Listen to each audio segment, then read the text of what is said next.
यानंतर एक मोठी बातमी आहे पुण्यातून। अग्रवालच्या महाबळेश्वरच्या हॉटेलमधील बार सील करण्यात आला आहे। पारशी जिमखानाच्या जागेवर बेकायदा हे बार होता आणि लोकशाही मराठीने याविषयीची बातमी दाखवली होती। त्यानंतर आता ही कारवाई करण्यात आलेली आहे। तर पुण्यामध्ये हिट अँड रन प्रकरण ज्याच्या अल्पवयीन मुलाने केला होता तोच बिल्डर विशाल अग्रवालचा महाबळेश्वर कनेक्शन समोर आलं होतं आणि या ठिकाणी एक अनधिकृत जागेवर शासनाच्या जागेवर एक बार बनवल्याचं उभारल्याचं समोर आलं होतं। लोकशाही मराठीने ही बातमी दाखवली होती आणि त्यानंतर आता कारवाई झाली आहे। याचाच आढावा घेतलेला आहे आपले प्रतिनिधी इम्तियाज जलील यांनी।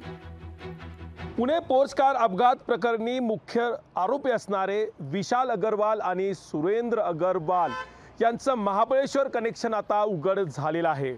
एकंदरीतच महाबळेश्वरतील MPG क्लब यामध्ये विशाल अग्रवाल आणि सुरेंद्र अग्रवाल यांचं नाव समोर आल्यानंतर सातारा जिल्ह्यामध्ये एकच खळबळ माजली आहे। याच हॉटेल पंचतारांकिक हॉटेलमध्ये सुरेंद्र अग्रवाल आणि विशाल अग्रवाल यांचा बार असल्याची माहिती ज्यावेळी समोर आली त्यावेळी याच हॉटेलमध्ये उत्पादन शुल्क विभागाने तातडीने हा बार बंद केला आहे। याची बातमी लोकशाही न्यूज मराठीने धडधडीत आणि परखडपणे लावल्यानंतर या बारवर आता कारवाई देखील करण्यात आली असल्याची माहिती समोर येत आहे।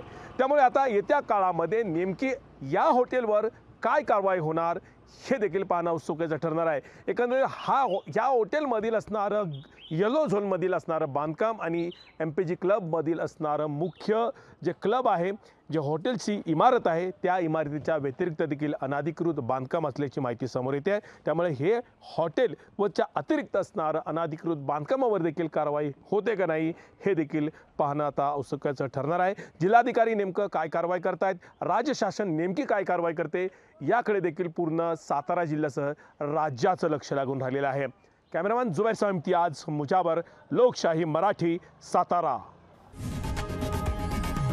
लोकशाही मराठी ऐका, पहा, जागरूक रहा।